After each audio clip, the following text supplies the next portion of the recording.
is a professor of chemical engineering at IISc, and I will let him show some wonderful experiment to us.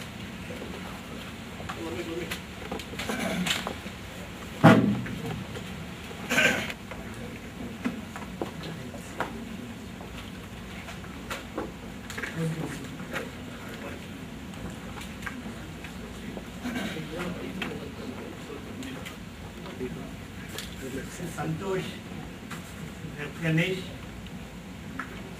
Rama, and Srinivas for inviting me to give a talk. Somewhat like the working lunch, it's also become a working seminar because all of them work to assemble all these things.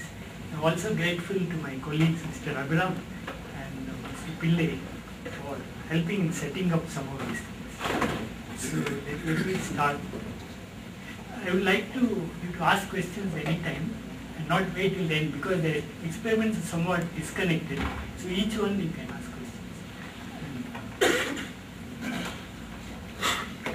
There's a nice verse I found from Shakespeare in some biography of Professor Raman.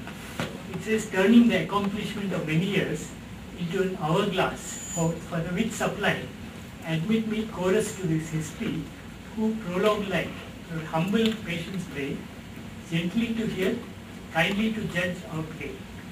Now we may wonder why we should be shown here, but in a strange way there are many thoughts here which have a bearing on these experiments. In our case not accomplishment, but just effort to assemble all this over many years. Some of the experiments we set up some 20 years ago, and others more recently. And I will hopefully talk for an hour, not more than that.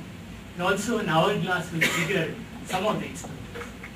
And most important, these experiments all have been tested, but already one doesn't seem to be working. And I hope the others will behave themselves. If they don't, I hope you will bear with us.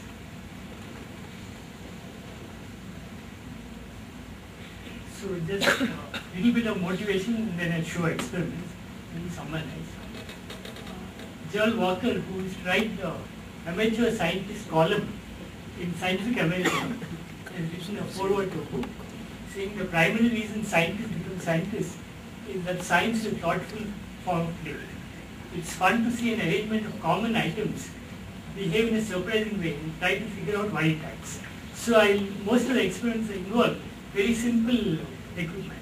So you can all try it at leisure and then figure out what's happening. Before going on, I would also like to share with you this thought which has also been echoed by chemical engineers such as Felder and Woods, that the traditional form of lecturing is not very effective. We have to make the student participate actively. So, for example, Mr. Patsadi, who is a philosopher, has written, knowledge has to be drawn out of the students, not thrust into them. So, a liberal use of question and answer sessions would be effective. So, I will ask questions and I hope some of the students here will try to answer. If you don't know, it's all right. We will continue. The first experiment, I just titled it after the biblical story of a small person taking on a giant Goliath. And but David is armed with a slingshot. So the equivalent of that is this experiment taken from the book by Earl. There is some weight here. In this case, used printer cartridge and something much lighter, say paper clip. Now we need a support. And, I hope it works. See, when I leave the pin, it can balance a heavy weight, even though it's very light. So the slingshot here is what? Can you guess? What is it which helps? Friction. Yeah, friction. And the friction increases with the number of turns exponentially. So even a light object can balance a heavy weight. But there is one variation of this that doesn't quite work like that. So now suppose I leave it. Why doesn't it balance now? Same friction is there. So some of the students can tell what will happen. I'll do it once more. See if I hold it like this.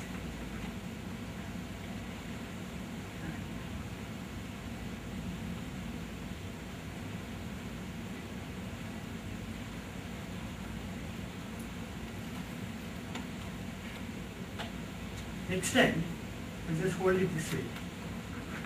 So what is the difference between the two? Huh? Distance. I can keep the same distance. I'll release like the same way as before. Yeah, but why are there no loops in this case? That's the question.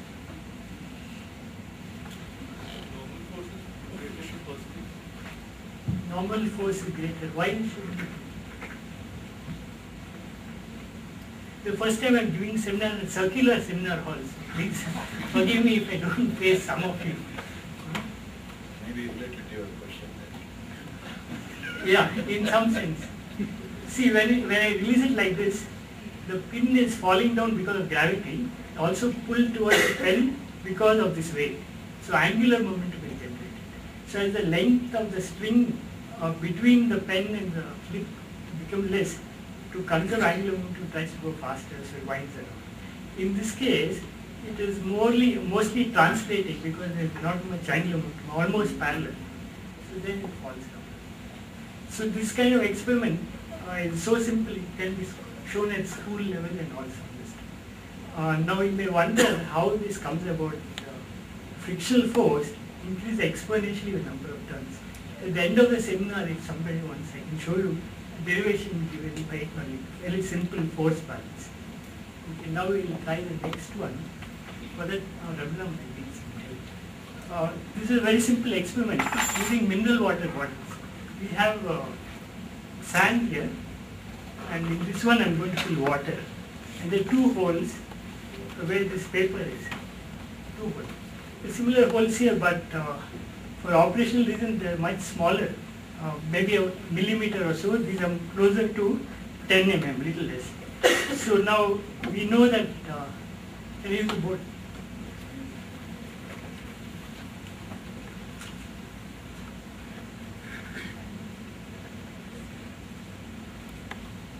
So suppose we have water, we know that the lower jet will go further away.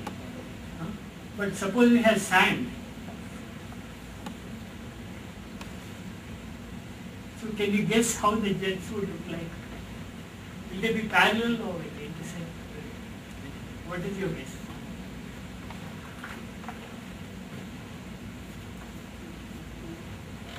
Okay, we will try the experiment. Just bear with it for a little while till we remove this. Not this one.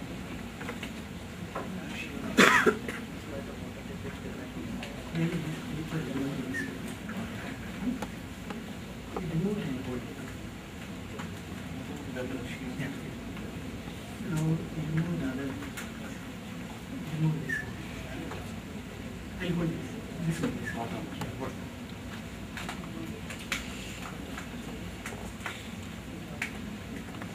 Just remove whatever the blocks. Yeah. Okay, I just hold it. You can see. And, they also can see if you turn it. That's it. This side, please.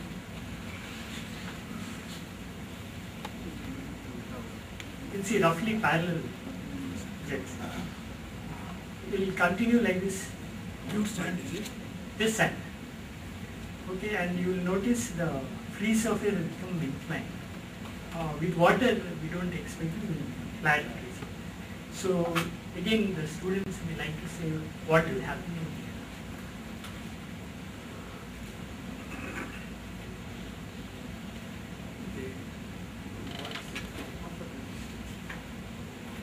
Oh, I kept the pens in there, but I lose the other one. Okay, this behavior is related to another experiment due to Phillips, which I will go and come back to this one. Okay, before I go further, let me say that wherever you find stars, these are all the people who helped me in setting up various experiments. Some were students, some regular students, some of my colleagues, and so on. So let me go to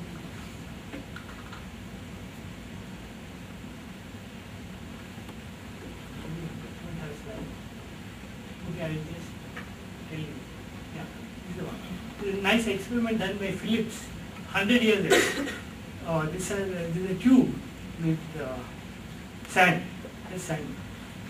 Okay? And the bottom is closed with tissue paper.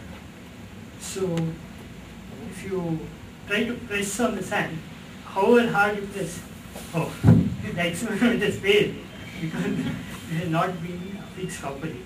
But if the tube is longer and is fixed properly here, then the thing won't tear because the force is not transmitted down.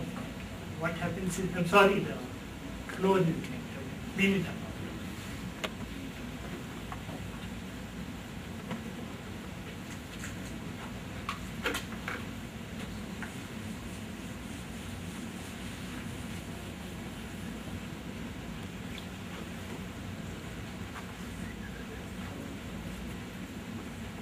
Plot the normal stress on the wall M versus the depth. Measurements show that it levels off to value it scales with the width of the container, not the depth. So regardless of the depth, if you go deep enough, normal stress is independent of the height. And that's the reason why if you make a hole here or here in the asymptotic region, the flow rate is the same.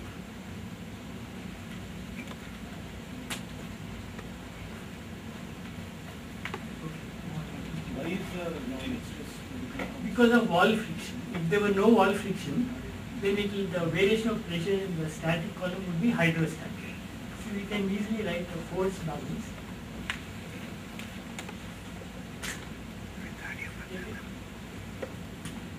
If you take this element, so we draw it here, free body diagram, the weight, okay, and then the upper surface is stress free. So only thing which can oppose it is if you have a shear stress. So the shear stress arises because of friction, and the friction in turn arises because the normal stress acts on the wall. In the liquid at rest, there is no shear stress, so it cannot do this. So it will increase hydrostatic. Any other question?